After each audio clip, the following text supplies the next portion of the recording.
राधे कृष्णा। प्रिय भक्तगणों, आज इस वीडियो में मैं आपको अनंत चतुर्दशी की कथा सुनाने जा रही हूँ। कथा सुनने से पहले आइए जानते हैं अनंत चतुर्दशी का महत्व। अनंत चतुर्दशी को भगवान विष्णु का दिन माना जाता है और ऐसी मान्यता भी है कि इस दिन व्रत करने वाला व्रती यदि विष्णु सहस्त्र नाम स्तोत्रम का पाठ भी करे तो उसकी वांछित मनोकामना की पूर्ति जरूर होती है और भगवान श्री हरि विष्णु उस प्रार्थना करने वाले व्रती पर प्रसन्न होकर उसे सुख, संपदा, धन धान्य, यश, वैभव, लक्ष्मी, पुत्र आदि सभी प्रकार के सुख प्रदान करते हैं। आइए अब सुनते हैं अनंत चतुर्दशी की कथा।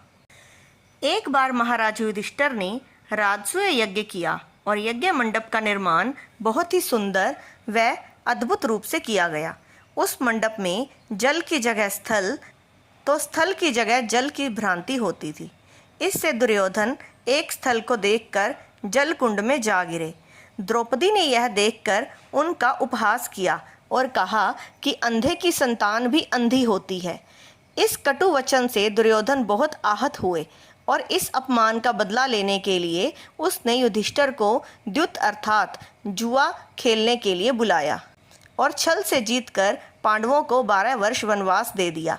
वन में रहते उन्हें अनेकों कष्टों को सहना पड़ा।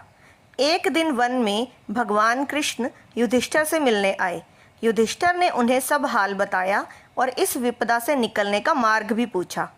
इस पर भगवान कृष्ण ने उन्हें अनंत चतुर्दशी का व्रत करने को कहा और कहा कि इसे करने से खोया हुआ राज्य भी मिल जाएगा। इस वार्तालाप के बाद श्री कृष्ण जी युधिष्ठिर को एक कथा सुनाते हैं। प्राचीन काल में सुमंत नाम का एक नेक तपस्वी ब्राह्मण था। उसकी पत्नी का नाम दीक्षा था।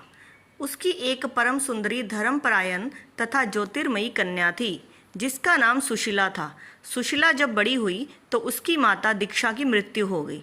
पत्नी के मरने के बाद सुमंत ने कर्कशा नामक स्त्री से दूसरा विवाह कर लिया। सुशीला का विवाह ब्राह्मण सुमंत ने कौंडिन्य ऋषि के साथ कर दिया। विदाई में कुछ देने की बात पर कर्कशा ने दामाद को कुछ ईंटें और पत्थरों के टुकड़े बांधकर दे दिए। कौंडिन्य ऋषि दुखी हो अपनी पत्नी को लेकर अपने आश्रम की ओर चल दिए, परंतु रास्ते में ही रात हो गई। वे नदी के तट पर संध्या करने लगे। सुशीला ने देखा वहां पर बहुत सी स्त्रियां सुंदर वस्त्र धारण कर किसी देवता की पूजा कर रही थीं। सुशीला के पूछने पर उन्होंने विधि पूर्वक अनंत व्रत की महत्ता बताई। सुशीला ने वहीं उस व्रत का अनुष्ठान किया और 14 गांठों वाला डोरा हाथ में बांधकर ऋषि कौंडिन्य के पास आ गई। कौंडिन्य ऋषि ने सुशीला के हाथ में बांधे डोरे के बारे में पूछा तो सुशीला ने सारी बात बता दी। कौंडिन्य ऋषि सुशीला की बात से अप्रसन्न हो गए। उसके हाथ में बंधे डोरे को भी आग में डाल दिया। इससे अनंत भगवान का अपमान हुआ, जिसके परिणाम स्वरूप कौंडिन्य ऋषि की सारी संपत्ति नष्ट हो गई। सुशीला ने इसका कारण डोरे को आग में जलाना बताया। पश्चाताप की अग्नि में जलते हुए ऋषि अनंत भगवान की खोज में वन की ओर चले गए। वे भटकते भटकते निराश होकर गिर पड़े और बेहोश हो गए। भगवान अनंत ने उन्हें दर्शन देते हुए कहा कि मेरे अपमान के कारण ही तुम्हारी यह दशा हुई और विपत्तियां आई, लेकिन तुम्हारे पश्चाताप से मैं तुमसे अब प्रसन्न हूँ। अपने आश्रम में जाओ और 14 वर्षों तक विधि विधान से मेरा यह व्रत करो। इससे तुम्हारे सारे कष्ट दूर हो जाएंगे। कौंडिन्य ऋषि ने वैसा ही किया और उनके सभी कष्ट दूर हो गए और उन्हें मोक्ष की प्राप्ति भी हुई। श्री कृष्ण की आज्ञा से युधिष्ठिर ने भी अनंत भगवान का व्रत किया, जिससे पांडवों को महाभारत के युद्ध में जीत मिली। अगर कथा पसंद आई हो तो लाइक और शेयर करें और हमारे चैनल को सब्सक्राइब करना ना भूलें। जय श्री कृष्ण।